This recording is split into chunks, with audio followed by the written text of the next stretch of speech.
Hey guys, my name is Maddie and today I will be telling you about my developing educational philosophy. In this presentation I will talk about my own beliefs on the purpose, process and content of education and how I came to have these beliefs. Mostly I received inspiration from various philosophers and teachers who spoke of their own beliefs about education. So I believe, firstly, that the purpose of education is to challenge essentialist views and to embrace the idea of post-structuralism. Essentialism is the belief that biology is destiny, which is also known as biological determination. This means boys and girls behave differently because they are different, which therefore means that boys will be boys and girls will be girls. Because of this view, there can be limits to what teachers are expected to do.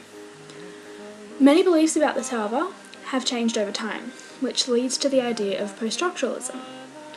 Philosopher Paul Freire believes in this idea, and many people that are influenced by him also believe in his view that it is important from an educational point of view to promote active consideration of alternative discourses and ideals. Post-structuralism builds upon socialization, which is the difference between biologically determined sex and socially constructed gender.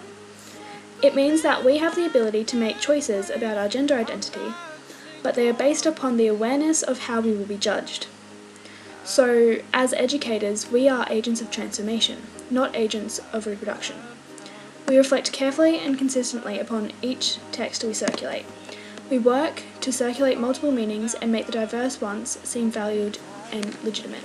Maybe girls can be strong too, and maybe boys can be smart and sensitive and nice. I also believe that the purpose of education is to transform learning instead of reproducing it.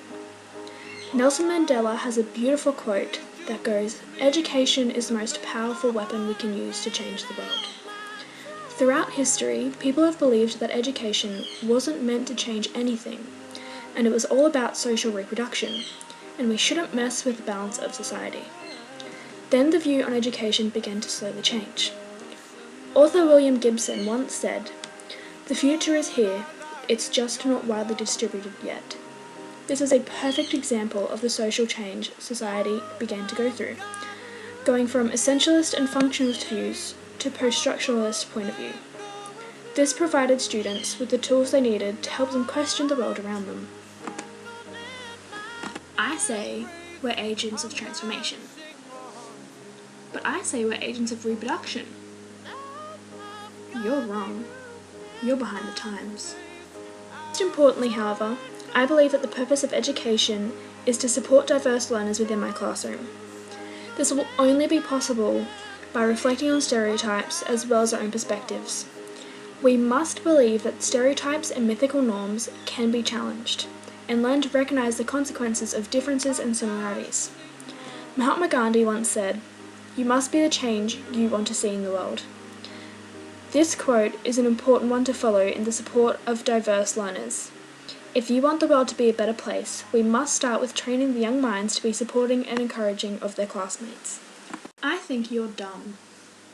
Well, that's not very nice. I think you're really smart. Oh, well, thanks. I actually think you're smart too. In order for me to embrace post-structuralism, transform learning and support diverse learners within my classroom, I will be an energetic, humorous, understanding and caring teacher. I will connect with my students in an engaging way, have high expectations of them and praise them when they need it. Studies have shown that there is up to 59% variance in student performance due to a teacher's presence. This means that in order for me to achieve my teaching goals, I have to be attentive and cater to my students' needs. I plan to do this by integrating the qualities from before into my own teaching, professionalism and lessons. While I do not believe my students will need me every second of our class, I do believe that they sometimes need a guiding hand, and I will strive to be the teacher that they need me to be.